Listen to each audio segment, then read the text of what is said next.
नमस्कार साथियों, आपका स्वागत है स्टेनो एनजी के यूट्यूब चैनल में। आज हम ओपी शुक्ला बुक की पेज नंबर 167 डिक्टेशन की प्रैक्टिस करेंगे। इस डिक्टेशन का समय 5 मिनट का रहेगा। इसकी गति 80 शब्द प्रति मिनट की रहेगी। अब हम डिक्टेशन स्टार्ट करेंगे। 1 2 3 स्टार्ट। भारत के आर्थिक विकास के लिए महात्मा गांधी ने उत्पादन के साधनों के विकेंद्रीकरण पर बल दिया था। उत्पादनों के साधनों के विकेंद्रीकरण से कुछ व्यक्तियों का देश की संपूर्ण अर्थव्यवस्था पर नियंत्रण रहता है। कुछ मुट्ठी भर व्यक्ति लाखों व्यक्तियों के जीवन को नियंत्रित करते हैं। बाजार में वस्तुओं की कमी उत्पन्न करना, वस्तुओं के लिए मनमानी कीमतें वसूल करना तथा सामान्य जनता का शोषण करना, यह उद्योगों के विकेंद्रीकरण का ही फल है। आज के प्रजातंत्र के युग में भी उद्योगपति जनता के एक बहुत बड़े भाग पर नियंत्रण रखते हैं। यदि हमें हमारी प्रजातंत्रीय व्यवस्था को जीवित रखना है तो आर्थिक मामलों में प्रजातांत्रिक व्यवस्था लानी होगी। उत्पादन के साधनों का विकेंद्रीकरण आर्थिक प्रजातंत्र लाने का एक साधन है। पैरा उद्योगों के केंद्रीकरण के फलस्वरूप बड़ी बड़ी मशीनों से माल निर्माण करने योग्य छोटी छोटी मशीनों का उत्पादन बड़े पैमाने पर किया जाना संभव होगा। समाज में पैसा कमाने वाले पूंजीपतियों का प्रभाव था, इसलिए बड़े कल कारखानों को प्रोत्साहन मिला।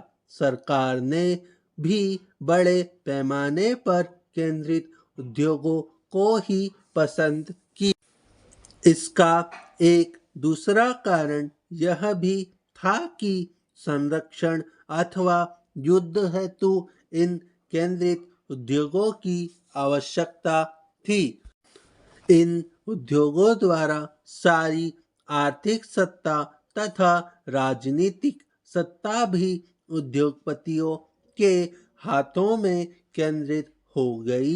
इस प्रकार सरकार तथा लाभ के लिए व्यापार करने वाले उद्योगपतियों द्वारा आधुनिक समाज भस्मासुर को पैदा किया गया तथा समाज ने सत्ता, मुनाफा तथा युद्ध के लक्ष्यों को अपनाकर शांति, सद्भावना, सहकार, स्वतंत्रता और बंधुत्व के लक्ष्यों की अवहेलना की। पैरा गांधी जी के अनुसार बड़े उद्योगों पर आधारित अर्थव्यवस्था में हिंसा अवश्य संभावी है। उद्योगों को चलाने के लिए कच्चा माल तथा बाजार को अपने उद्योगों के संचालन के लिए नियंत्रित करना चाहता है, तो यह हिंसा का सहारा लेता है तथा उद्योगों के विकास का परिणाम हिंसा पर आधारित अर्थव्यवस्था होती है। पैरा जिन्हें यंत्रों का मोह है, उन्हें चेतावनी देते हुए गांधी जी ने कहा कि यंत्रों पर जोर देने से मनुष्य के यंत्र बन जाने का खतरा है और जो यंत्र युग को बनाना चाहते हैं उनके लिए गांधी जी ने यह कहा है कि गांव के लोगों को यंत्रों द्वारा जीवित रखना असंभव है। जिस देश में 60 करोड़ जीवित यंत्र पड़े हुए हो, वहां निर्जीव यंत्र बनाने की बात निरर्थक है। आज उपभोग्य वस्तुओं की कीमतें बढ़ रही है। गांधी जी की राय में उत्पादन में कितनी ही वृद्धि क्यों ना हो जाए, बड़े उद्योगों में कितना ही काम क्यों ना बढ़ा दिया जाए। तो उम्मीद है वीडियो आपको पसंद आई होगी। अगर पसंद आती है तो इसे लाइक करिए, चैनल पर नए हैं तो इसे सब्सक्राइब करिए। आज के लिए इतना ही। जय हिंद, जय भारत।